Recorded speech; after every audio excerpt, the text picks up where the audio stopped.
கர்த்தராகிய இயேசு கிறிஸ்துவின் நாமத்திலே அருமையான நேயர்களுக்கு சத்தியவசன ஊழியத்தின் சார்பில் என்னுடைய அன்பின் வாழ்த்துக்களை நான் தெரிவித்துக் கொள்கிறேன். வருஷத்தின் கடைசி காலத்துக்குள்ளே வந்து விட்டோம் இல்லையா? ஆனால் அதே சமயம் வாழ்க்கையில் நம்ம சூழ எவ்வளவு நெருக்கடிகள், எவ்வளவு பிரச்சனைகள் எல்லாமே ஒரு அந்தகாரம் சூழுகிற ஒரு நிலைமை மாதிரி நான் கடந்து கொண்டு போகிறதை நாங்கள் மறக்க முடியாது. ஆனாலும் அப்படிப்பட்ட சூழ்நிலைகளின் மத்தியிலும் உணவு பஞ்சம் இல்லாமல், தண்ணீர் பஞ்சம் இல்லாமல், வேலைக்கு போய் வருகிறோம், வீடு இருக்கிறது, இப்படியான சகல வசதிகளோடும் நாங்கள் அநேகர் வாழ்ந்து கொண்டிருக்கிறோம். பிரச்சனைகள் ஒரு புறம், ஆனால் எங்களுக்கு வாழ்க்கையில் பிரச்சனைகள் இல்லாதது போல எங்களுடைய பலர் நாங்கள் வாழ்ந்து கொண்டிருக்கிறோம். நான் உங்களிடத்தில் இந்த காலையில் ஒரு கேள்வி கேட்கிறேன்.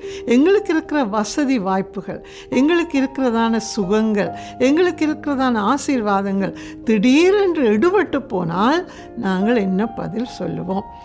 அந்த வேளையிலும் கூட இது கர்த்தர் கிருபை செய்தார் என்று சொல்ல முடியுமா? சொல்லவே மாட்டோம். இப்படிப்பட்ட சம்பவங்கள், இப்படிப்பட்ட தருணங்கள் பலருடைய வாழ்க்கையில் வந்திருக்கிறது, எங்களுக்கும் வராதென்று சொல்ல முடியாது. இப்படிப்பட்ட தருணங்களிலே நாங்கள் எப்படி இந்த தருணங்களுக்கு முகம் கொடுக்க போகிறோம், என்ன செய்ய போகிறோம்ங்கிறது பெரிய ஒரு கேள்வி. பரிசுத்த வேதாகமத்திலே பழைய ஏற்பாட்டிலே எலியா என்ற ஒரு மனுஷன் இருந்தான். அவர் ஒரு தீர்க்கதரிசி என்று சொன்னால் கடவுள் என்ன சொல்லுகிறாரோ அதை அப்படியே ஜனங்களிடத்திலே ஒரு சொல்லும் கூட்டாமல் குறைக்காமல் வந்து சொல்ல வேண்டும். இவன் கிறிஸ்துவுக்கு முன்னர் ஏறத்தாழ 875 ஆண்டளவிலே வாழ்ந்த ஒரு வாலிபன் என்று சொல்லப்படுகிறது. ஒரு தடவை கர்த்தர் எலியாவை கூப்பிட்டு தம்முடைய ஜனத்திடத்திலே போய், நீ இப்படி எப்படி சொல்லு, அவர்கள் பாவம் செய்கிறார்கள், அவர்கள் என்னை துக்கப்படுத்துகிறார்கள், வரப்போகிற வருஷங்களிலே அவர்களுடைய நாட்டில் இஸ்ரவேல் தேசத்தில் பனியும் பெய்யாது மழையும் பெய்யாது என்று போய் சொல்லு என்று சொன்னான். எலியா எத்தனையோ வருஷமாய் கர்த்தருடைய வார்த்தையை சொல்லியும் ஜனங்கள் யாருமே மனம் திரும்பவும் இல்லை, கடவுளுக்கு பிரியமாய் நடக்கவும் இல்லை. இப்பொழுது ஒரு பஞ்சம் அறிவிக்கப்படுகிறது. எலியா வந்து சொல்லுகிறான், பஞ்சம் வந்துவிட்டது. இவள் தேசத்திலே மிகுந்த பஞ்சம், பனியும் இல்லை, மழையும் இல்லை, உணவு பஞ்சம் வந்துவிட்டது. எப்படி இருக்கும்? எலியாவுக்கும் தான். ஆனால் கர்த்தர் தம்முடைய பிள்ளையை கைவிடவில்லை. கர்த்தர் எலியாவுக்கு பார்த்து சொல்லுகிறார், கேரீத் என்ற ஒரு ஆற்றங்கரை அண்டையிலே நீ போய் உட்கார்ந்துரு, நான் உனக்கு அங்கே அந்த தண்ணீரை குடி, அங்கே உனக்கு காகங்களை அனுப்பி நான் உனக்கு போஜனத்தை தருவேன் என்று சொல்லி எலியாவுக்கு அந்த கட்டளையை கொடுக்கிறார். எலியாவும் தேவனை நம்பி அந்த கேரீத் ஆற்றங்கரை அண்டையிலே போய் வசித்து வருகிறார். நாட்டிலே பஞ்சம், குழப்பங்கள், பிரச்சனைகள் நிறையவும் இருந்தாலும் எலியாவுக்கு எந்த விதமான பிரச்சனையும் இல்லை. தான் குடிக்க தண்ணீர் இருந்தது, சாப்பிட உணவு வந்தது, படுத்துறங்கினார், சந்தோஷமாக இருந்தார்.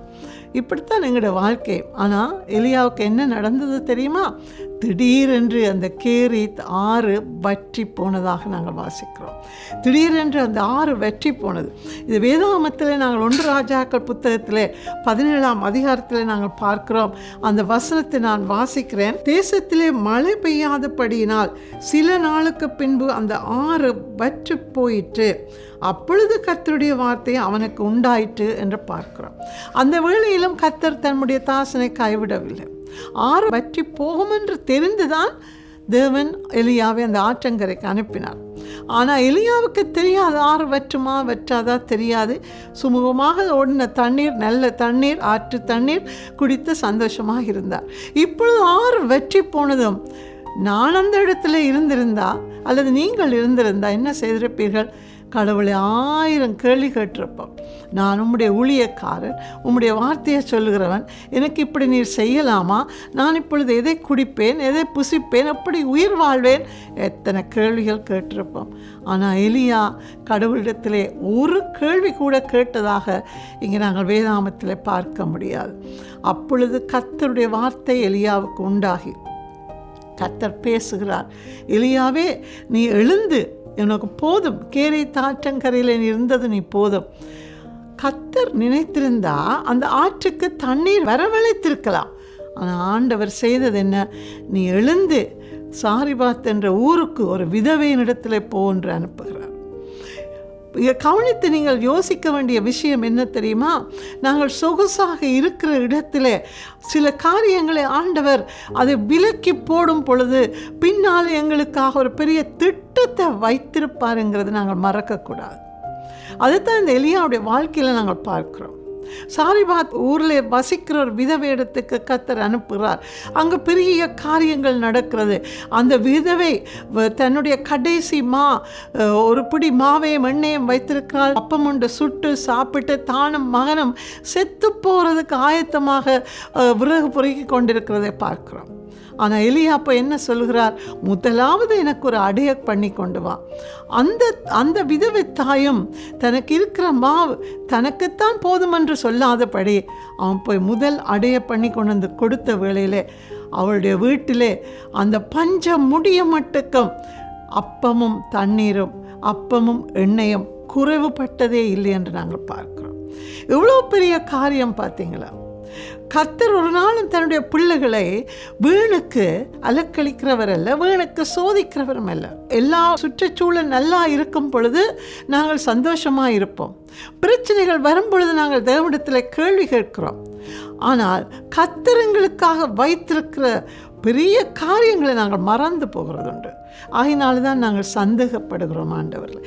இந்த எலியாவுடைய வாழ்க்கையில் நாங்கள் பார்க்கும் பொழுது இனி நம்பிக்கையே இல்லை, ஆற்று தண்ணீர் வற்றிவிட்டது, நான் என்ன செய்வேன் என்று சிந்திக்க முடியாதபடி கர்த்தர் எலியாவோடு நேரடியாக பேசுகிறது நாங்கள் பார்க்கிறோம். அங்கே நடந்தது என்ன? எலியா தேவனை சார்ந்திருந்தார். இதைத்தான் நான் இன்றைக்கு உங்கள் மத்தியிலே வைக்க விரும்புகிறேன். எல்லாம் நன்றாக இருந்த பொழுதும் தேவனை சார்ந்து நின்றார். எல்லாம் வற்றி போன பொழுதும் எலியா தேவனை மட்டுமே சார்ந்திருந்தார். ஆகையினால தான் சார்ந்திருந்த தன்னுடைய மகனுக்கு தாம் வைத்திருந்த திட்டங்களை வெளிப்படுத்தி அவரை கொண்டு பெரிய காரியங்களை சேவிக்கிறதை நாங்கள் பார்க்கிறோம். எலியாவுடைய வாழ்க்கை ஒரு அற்புதமான வாழ்க்கை. பிரியமானவர்களே, இன்றைக்கு நாங்கள் யாரை சார்ந்திருக்கிறோம்? பிரச்சனைகளில் யாரை சார்ந்திருக்கிறோம்? பிரச்சனைகள் இல்லாமல் இருக்கும் பொழுது யாரை சார்ந்திருக்கிறோம்? எங்களுக்கு எல்லாம் சுமூகமாக இருக்கும் பொழுது நாங்கள் இதுதான் வாழ்க்கை என்று சந்தோஷமாக ஓடிக்கொண்டிருப்போம். கடவுளை தேடுவதிலேயே நாங்கள் ஒரு குறை வச்சு விடுறது உண்டு. எல்லாமே வற்றி போகும் பொழுது, எல்லாம் எங்களை விட்டு அற்றுப்போகும் பொழுதோ நாங்கள் கடவுளை சார்ந்திருக்கிறோமா? கடவுளை கேள்விகள் கேட்கிறோமா? இதை கொஞ்சம் சிந்தித்து பாருங்கள். இன்றைக்கு நாங்கள் ஆண்டவரை சார்ந்து வாழ பழகிக்கொள்வோம். பஞ்சம் வந்தால் என்ன, வராவிட்டான், போர் சூழ்ந்தா என்ன, சமாதானம் இருந்தான், வியாதி வந்தால் என்ன, வேதனை வந்தால் என்ன, எது நிகழ்ந்தாலும் ஆண்டுடைய சமூகத்திலே நாங்கள் அவரை பற்றி பிடித்து கொண்டு ஓட நாங்கள் கற்றுக்கொண்டோமானால் எது வந்தாலும் என்னையும் உங்களையும் அசைக்க முடியாது. எலியா தேவனை சார்ந்து நின்றார். எல்லா நேரத்திலும் சார்ந்து நின்றார். நாங்களும் அவரை சார்ந்து நிற்போம். ஆண்டவரே, கேள்வி கேட்க நான் வரவில்லை. எந்த பஞ்சத்திலும் எந்த கஷ்டத்திலும் நீர் எனக்கு ஒரு வாழ்க்கையை வைத்திருக்கிறீர் ஆண்டவரே, அதை நான் நம்புகிறேன்.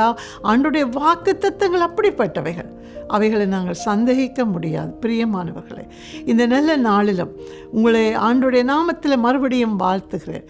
இந்த குழப்பங்களோடு இருக்கிறீர்களா? அடுத்தது என்ன செய்வதென்று தெரியாமல் நிற்கிறீர்களா? தேவனை மட்டுமே சார்ந்து நில்லுங்கள். அவரிடத்திலே உங்களுடைய வாழ்க்கையை ஒப்புக்கொடுங்கள். அவர் உங்களுடைய வாழ்க்கையில் நிச்சயமாக பெரிய காரியம் செய்வார். ஏகப்பட்ட சாட்சிகள் இதற்குண்டு. ஒன்றும் கவலைப்பட வேண்டாம், ஒன்றும் சந்தேகிக்க வேண்டாம். கேரி தாறு வற்றி போனாலும் சாரிபாத் ஊரில் உங்களுக்காக அப்பமும் திராட்சரசமும் காத்திருக்கும். நீங்கள் ஒன்றுக்கும் கவலைப்பட வேண்டிய அவசியம் இல்லை.